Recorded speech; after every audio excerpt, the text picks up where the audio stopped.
DGISPR की मुख्तसर मगर जाबे प्रेस कॉन्फ्रेंस, जिसमें सवालात और जवाबात का सेशन खासा तवील था। इसने तमाम अवहाम, तमाम तर मनफी प्रोपेगेंडे का न सिर्फ सद्देबाब किया है बल्कि उन तमाम अफराद और इदारों को वाज़े पैगाम दिया है जो सानहा 9 मई के वाक़यात में मुलव्विस अफराद थे और उनकी पुष्पनाही या उनको रिलीफ देने की कोशिशों में मसरूफ दिखाई दे रहे थे। इस प्रेस कॉन्फ्रेंस की खबरें तो सुबह से मौजूद थी, लेकिन इसका महवर क्या होगा ये किसी को मालूम नहीं था। अंदाजा लगाया जा रहा था कि शायद प्रेस कॉन्फ्रेंस के आगाज में आज़ाद कश्मीर में भारतीय जारहियत, मोदी बाइडन के गठजोड़ पर मुश्तमिल बातें होंगी और इसके बाद सारे 9 मई से मुतालिक अवाम को आगाह किया जाएगा। इन तमाम तर ख्यालात के बरक्स DGISPR मेजर जनरल अहमद शरीफ की प्रेस कॉन्फ्रेंस का मौजू और महवर सानहा 9 मई के वाक़यात और इनमें शामिल किरदार थे, जिससे वाज़ेह होता है कि फौज अब की बार तहैया किए हुए है कि बैरूनी अनासर से पहले घर के अंदर मौजूद शरपसंद अनासर की सरकूबी जरूरी है, जिससे दुश्मनों को भी शय मिलती है। प्रेस कॉन्फ्रेंस के आगाज पर ही मेजर जनरल अहमद शरीफ ने प्रेस कॉन्फ्रेंस के इब्तदाई कलिमात में यह वाज़ेह कर दिया कि सानहा 9 मई के वाक़यात के बाद इदारे ने सबसे पहला अमल खुद एहतसाबी से शुरू किया है। उन्होंने कहा कि एक मुफस्सिल एहतसाबी अमल के बाद यह फैसला किया गया कि जो मुतल्लिका जिम्मेदारान गैरिजन, फौजी तनसीबात, GHQ और जिना हाउस की सिक्योरिटी और तकद्दुस को बरकरार रखते हुए नाकाम हुए, इन जिम्मेदारान के खिलाफ तादीबी कार्रवाई अमल में लाई गई है। DGISPR ने कहा कि 3 अफसरान बशमूल एक लेफ्टिनेंट जनरल को नौकरी से बरतरफ कर दिया गया है, जबकि 15 अफसरान बशमूल मेजर जनरल्स और 7 ब्रिगेडियर्स को उनके ओहदे के अफसरान के खिलाफ सख्त तादीबी कार्रवाई मुकम्मल की जा चुकी है।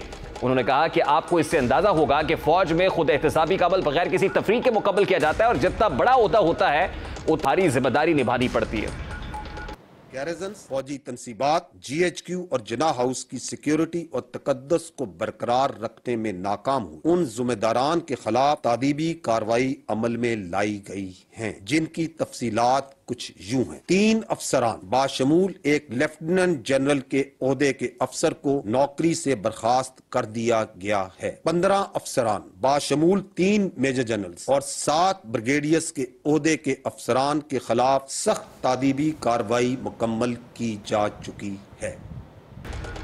तर्जुमान पाक फौज ने मनफी प्रोपेगेंडे से मुतालिक भी बात की है, लेकिन आज सुप्रीम कोर्ट में मिलिट्री कोर्ट्स के हवाले से भी आम समाअत हुई थी, जो इस प्रेस कॉन्फ्रेंस से चंद लम्हों पहले कल तक मुलतवी हुई। इस समाअत में अटॉर्नी जनरल ने अदालत में वाज़ेह बताया था कि 102 अफराद के नाम मिलिट्री कोर्ट में ट्रायल के लिए भेजे गए हैं, लेकिन अभी किसी का ट्रायल शुरू नहीं हुआ है। लेकिन DGISPR ने अपनी प्रेस कॉन्फ्रेंस में ये 2 टोक अल्फाज में बताया कि फौज के खुद एहतसाबी अमल में किसी ओहदे या माशरती हैसियत में कोई तफरीक नहीं रखी जाती। इस वक्त एक रिटायर्ड 4 स्टार की नवासी, एक रिटायर्ड 4 स्टार ऑफिसर का जो दामाद है वो, और रिटायर्ड 3 स्टार जनरल की बेगम और रिटायर्ड 4 स्टार जनरल की बेगम और दामाद इस एहतसाब के अमल से नाकाबिले तरदीद शवाहिद की बुनियाद पर गुजर रहे हैं। उन्होंने कहा कि अब तक आर्मी एक्ट के तहत चलाए जाने वाले मुकदमात के सिलसिले में पहले से कायमशुदा फौजी अदालतें काम कर रही हैं, जिसमें अब तक 102 शरपसंद अनासर का ट्रायल किया जा रहा है और ये ट्रायल जारी रहेगा। तर्जुमान पाक फौज क्या कह रहे थे, कितने लोग इस वक्त जा रहे हैं फौजी अदालतों में, जरा उसकी एक झलक आपके साथ रखते हैं। आर्मी एक्ट के तहत चलाए जाने वाले मुकदमात के सिलसिले में पहले से कायमशुदा स्टैंडिंग फौजी अदालतें काम कर रही हैं, जिसमें अब तक 102 शरपसंदों का ट्रायल किया जा रहा है और ये अमल जारी है। ख़वातीनो हज़रात, फ़ौज पाकिस्तान की इज्जत व वक़ार एक घनौने मंसूबे के तहत वार किया गया। मेजर जनरल अहमद शरीफ के इस बयान से महसूस होता है कि ये इन इदारों यानी सुप्रीम कोर्ट के लिए भी वाज़ेह पैगाम है कि हालात जो भी हों, जैसे भी हों, फौज खुद एहतसाबी के बाद इस वारदात में शामिल दीगर मुल्ज़िमान को भी ट्रायल करेगी और उन्हें मंतकी अंजाम तक भी पहुंचाया जाएगा, ताकि दोबारा किसी को ऐसा काम करने की जरूरत ना हो। DGISPR की प्रेस कॉन्फ्रेंस में यह भी वाज़ेह हो गया है कि इस कार्रवाई की राह में रोड़े अटकाने और गलत प्रोपेगेंडा करने से भी कुछ हासिल नहीं होगा। DGISPR ने सानहा 9 मई के वाक़यात के बाद बनाए जाने वाले मनफी प्रोपेगेंडे का भी वाज़ेह और 2 टोक जवाब दिया है। इस प्रोपेगेंडे से मुतालिक वो क्या कह रहे थे, जरा उसकी एक झलक भी आपके साथ। देखिए, सोशल मीडिया पे जो प्रोपेगेंडा है जिसकी आपने निशानदी की, ये पूरी दुनिया के लिए इस वक्त एक इशू है और पाकिस्तान में ये एक वबा की शक्ल अख्तियार कर चुका है, क्योंकि विदाउट रेट्रीब्यूशन आप बैठ के नामी अकाउंट से बेनामी अकाउंट से बगैर अब चेहरे के साथ आप कोई भी बातचीत किसी के बारे में कर दें। एक शख्स ने कई अकाउंट्स बनाए हुए हैं और उनको चला रहे हैं और एक जो उनका दिल चाहता है उसमें लिख देते हैं और जो मामलात होते हैं कह देते हैं।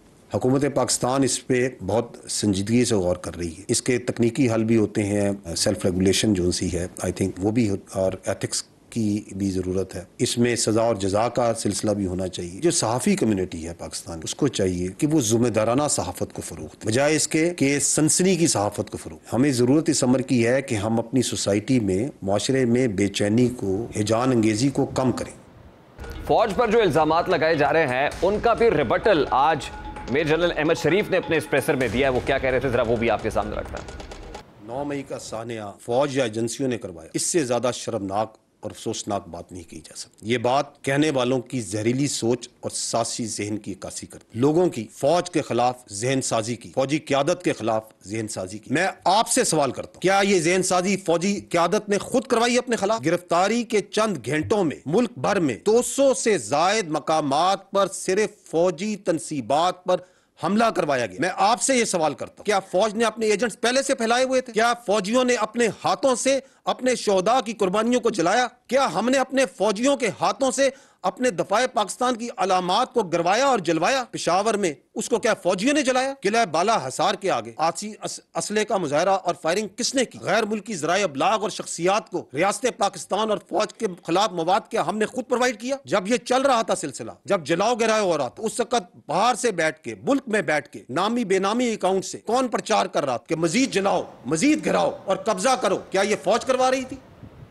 आज DGI-SPR ने एक सवाल के जवाब में यह भी बताया कि जो लोग मखसूस पार्टी छोड़कर जा रहे हैं उनके जाने या ना जाने से सजा और जजा के अमल पर कोई फर्क नहीं पड़ेगा।